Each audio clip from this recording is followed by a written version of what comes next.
Good day everyone. In this video, I will demonstrate how to create a format application letter using the Microsoft Word application.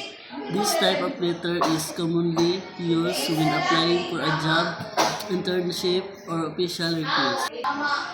Step 1. Open Microsoft Word. First, open the Microsoft Word application on your computer. Once it opens, click on Blank Document to start a new file. Step 2. Set the document format. Next, we need to format our document properly. Set the font style to Times New Roman or Arial. Font size to 12. And the line spacing to 1.0 or 1.15. Make sure the next alignment is set to left and the margins are in normal. Step 3. Write sender's information.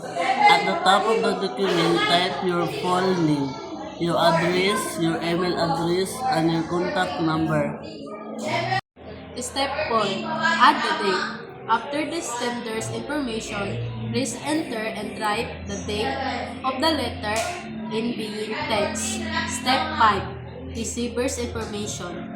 Next, write the name of the recipient and position, the company or organization name, and the address. Step 6. Greeting. Begin the letter with a formal greeting such as Dear Sir or Madam, or Dear Hiring Manager. Step 7. Body of the letter. The body of the application letter is divided into 3 paragraphs. First paragraph, introduce yourself and state the purpose of your letter. Second paragraph, explain your qualification, skill, or reason for applying. Third paragraph, politely express your interest and willingness for an interview or response. Step 8. Closing. End the letter with a format closing such as sincerely or respectfully yours. Then type your full name below it. Step 9. Save the document.